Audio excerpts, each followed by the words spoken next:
is that you carve out a really unique niche. Because I've never been a person to read a detective story, to be very honest with you, but because I knew that there was something in there that would be for me, I opened myself to the experience, and it's very intriguing. Well, that was my other ambition, of course, too. As you know, there's a gazillion books out there, and there are like a million mysteries, suspense, thrillers.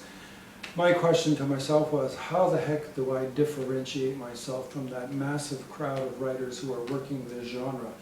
And I thought, well, these days, you know, with the web and niche publishing, I should carve out my own niche, which is, you know, new agey, admittedly, but specifically in the Vedic Arts. Beautifully new agey. Yes, wonderfully new agey. It's an element of you honoring your own life experience and your own creativity and allowing the story to come through you. Well, you're right. I mean, it's axiomatic in the writing business is write what you know. And this material I do know.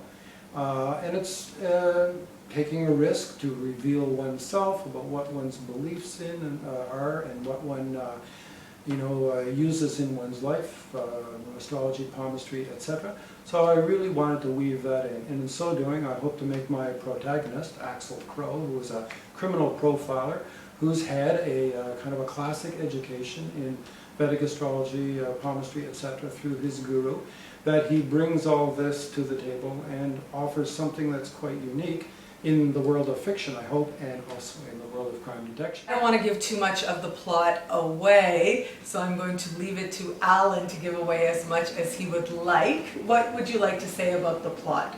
Well, I don't know if there are any film buffs out there, and if anyone's familiar with Alfred Hitchcock's Strangers on a Train, admittedly, a movie that's now, goodness, I don't know, 40 years old perhaps. Its basic plot is two strangers meet on a train. They get to talking in the bar car, and it turns out one guy's got a wife that he'd like to see dead, and the other guy's got a very aging mother who he'd like to see dead. One lives in New York, let's say, and the other one lives in Boston. And they come up with a scheme, basically, you kill my wife, I'll kill your mother. This plot of Scorpio Rising is kind of like that, except it's a three-way. There's three college friends who have since grown up. As it turns out, they all end up being married to multi-millionaires, and one of them concocts a plot where we will do a kind of a three-way switch, being in different cities, San Francisco, Albuquerque, New Mexico, and New York, and we will each kill one of each other's significant others in order to benefit from the estate. So one woman, one victim, is a New York City heiress who is killed, seemingly a mugging gun, horribly violent, and is left dead. And at this point, her husband, who is one of my protagonist's clients, calls in my hero to investigate this case because the police are calling it just a mugging gone bad. He suspects something worse. My hero, once he gets his teeth into it, realizes that there's more here than meets the eye, and one thing after another, he follows the trail to the death of a dot-com millionaire in the San Francisco area who's been mysteriously run down by a hit and run. And that in turn leads into a car bomb in a government facility in Los Alamos, New Mexico, which the FBI are thinking maybe is a terrorist strike of some sort, and Department of Homeland Security gets involved, and they're stymied because in all three of these cases, the most likely beneficiary of the victim's deaths all have perfect out-of-town alibis. But it's the astrology of the death, the moment of discovery or the moment of the death, that forms what we call a horary chart or a prashna chart or an event chart, and therein lies the clues for the astrologer to begin to think about this conspiracy and then one after the other to investigate various suspects, eliminate them or include them as primary suspects and dig deeper and deeper and deeper. It's a fast read for most people simply because, you know, action and dialogue, and it moves along quite well. It's set in Toronto, which is where my hero comes from. I loved that it was set in Toronto. I love that I recognized the places.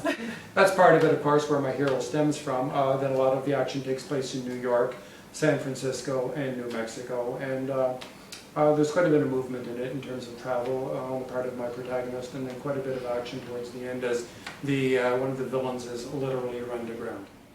Well, I think one of the most important things about the book is it is truly an entertaining read, and that's what I really liked about it. As I said, it's been a while. I don't think I've ever really read a real detective story, and this was one of the first, and I truly have been enjoying it very much.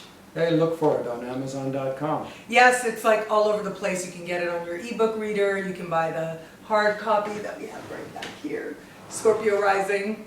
Okay, so you can get that as well. And Alan, are you doing any events to promote the book in the near future? Other than working Facebook zealously and emailing everybody I That's know. the future, absolutely. You know, work Facebook, work YouTube, work Twitter. That's where the crowd is, right? That's where you find your fans. Indeed. Unfortunately, it makes the writer a marketeer as well too, but it's part of the business these days. And how do you feel about that whole marketing side of it?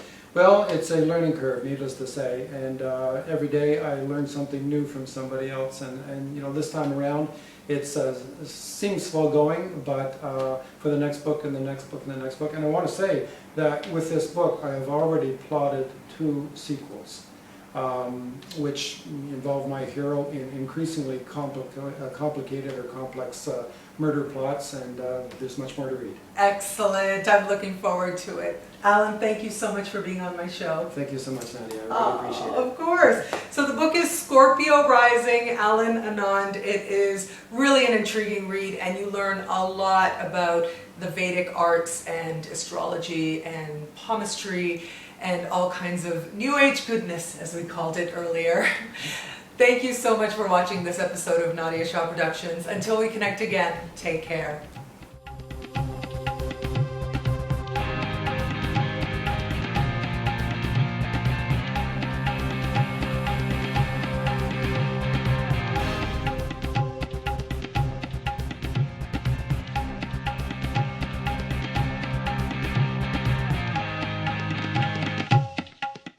Hello, fabulous friends and fans. Welcome to my brand new online show, Nadiya Shah Productions, featuring inspiring, positive, and uplifting people, places, and events in the areas of astrology, New Age spirituality, and art.